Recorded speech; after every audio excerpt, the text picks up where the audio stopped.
புத்தாண்டு கொண்டாட்டத்தில் மீனவரை கல்லால் அடித்து கொன்ற வழக்கில் 7 பேர் கைது செய்யப்பட்டுள்ளனர். புதுச்சேரி வைத்திக்குப்பம் பகுதியைச் சேர்ந்தவர் செந்தில் என்ற ஐயனார் மீன்பிடி தொழில் செய்து வருகின்றார். இவர் புத்தாண்டு கொண்டாட்டத்தை ஒட்டி கடந்த மாதம் 31ஆம் தேதி இரவு அவரது சகோதரர் முத்துவேல் மற்றும் நண்பர்களுடன் வைத்திக்குப்பம் பச்சைவாழி அம்மன் கோவில் வீதி அருகே நின்று கொண்டிருந்தார்.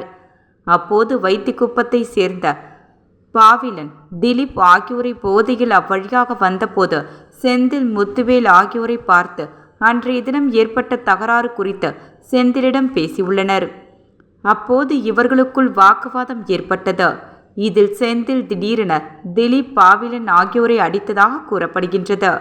பின்னர் செந்தில், முத்துவேல் ஆகியோர் அங்கிருந்து புறப்பட்ட போது போதையில் இருந்த பாவிலன், திலீப் மற்றும் அவரது கூட்டாளிகள் செந்திலை கல்லால் தாக்கிவிட்டு தப்பி ஓடிவிட்டனர். இதில் இரத்த வெள்ளத்தில் சாய்ந்த செந்தில் சம்பவ இடத்திலேயே உயிரிழந்தார். சம்பவம் குறித்து முத்துவேல் முத்தியால்பேட்டை காவல் நிலையத்தில் புகார் அளித்தார்.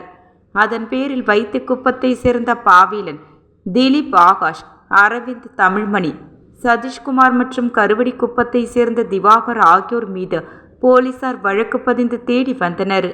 தலைமறைவாக இருந்த பாவிலன், திலீப், ஆகாஷ், தமிழ்மணி, சதீஷ்குமார், திவாகர் ஆகியோரை போலீசார் கைது செய்து நீதிமன்றத்தில் ஆஜர்படுத்தி பணியில் மேற்கொண்டு வருகின்றனர். தலைமறைவாக உள்ள அரவிந்தரை போலீசை தேடி வருகின்றனர்.